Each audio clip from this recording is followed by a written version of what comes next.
Good afternoon/evening, everybody. Steven here once again, and it's time for another round of NASCAR updates. As we preview Richmond International Raceway, give my thoughts on who I think is going to win the Cup and Truck Series races there, and who I think will make the last spots in the Truck Series playoffs, and a few other tidbits along the way. But before we get started, don't forget, if you like this video, don't forget to hit the like button down below if you like this video. Subscribe to my channel for more content like this. Comment down below. Share this video with your friends, and so forth. I know some people out there don't like it, and I do apologize for that, and I get it. It does get overbearing at times. But at the same time, you gotta promote your channel in any way you can, so there you go. So, with that out of the way, let's get started. Before we dive into Richmond, another short track has making news, but for a different reason. An official announcement is coming tomorrow, but reports are suggesting that Major League Baseball could be hosting an MLB game at Bristol Motor Speedway in Tennessee. The two teams involved, my own Atlanta Braves, and the closest team to Louisville, the Cincinnati Reds. Now, I will be back on Tuesday for a follow-up after the announcement is made official to determine how many games will be played there. But I think it's going to be at least 8 games up there next year. We just don't know at this time the dates or anything else. Considering that NASCAR tried to get the Dodger Stadium deal to host the Coliseum backfired on them, more or less, it's interesting that MLB is taking the reverse angle approach on this. Essentially saying, yeah, if NASCAR wants to try to get a race in one of our stadiums, why can't we do the same thing and get a ball game at one of their tracks? And I'd be interested to see how this will play out, considering that the Braves do have a strong following in Tennessee in terms of as far as the MLB teams are concerned.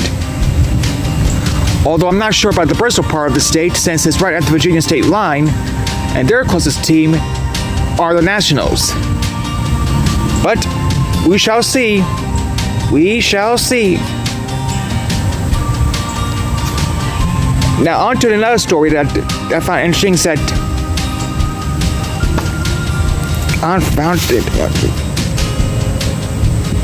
is that David Wilson will retire from his position at TRD sometime in December, and that Tyler Gibbs will be taking over the position once he does retire. Now, basically, for the most part, he's in charge of TRD in North America, and he has more or less been the one who spearheaded Toyota getting into NASCAR in the first place. Although one does wonder if Tyler is related to any of the Gibbs family that runs the Cup team. Well, all I can say is I hope that Gibbs does well for TRD and wish Wilson the best of luck in retirement. Another thing that caught my eye that just broke earlier today is that policy changes regarding the wet weather tires will go into effect this weekend at Richmond. Basically, what it boils down to is this: the teams will have about 4 sets of wets to play with. Teams can change. NASCAR can change. The teams can change tires from wets to wets, but like I said, we only have about 4 sets of wet tires to play with. And those who do stay out will obviously leap ahead of those who came down pit road. So there's going to be some strategy in play, more or less, if rain does hit Richmond this weekend. This is what the policy will take to effect, by the way. It will go into effect this weekend. And it only applies to the oval tracks. not the road course or the Chicago street course. That policy, I assume, will remain the same in that series, and that's for those races. But it's going to be interesting to see how everything will play out at Richmond with the new tire, with the optional tires, the possibility of wet tires, and so forth.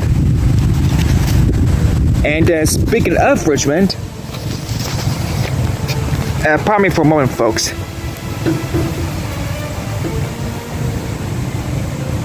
My nose was itching again.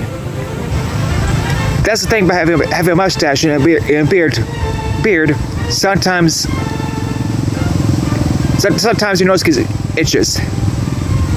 Anyway, back on track. For the Cup Series event, obviously qualifying plays a huge role who's going to win there, but I would say probably the four you can watch out for this weekend in Richmond will be Kyle Larson, Tyler Reddick, Chase Elliott, and I will go and Martin Truex Jr. Those will be the four I think you need to watch out for based on their past experience and momentum, who might get the win at Richmond.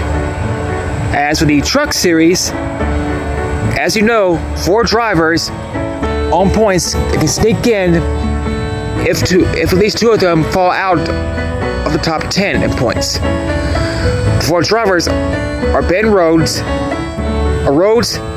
Tanner Gray, Diane Frazier, with the other 2 being below the cutoff point. I don't think we'll get a new winner out of that group in the Truck Series. I think it's going to be either Ekins or Heim to get the win there. And I think Ben Rhodes will stay in the playoffs.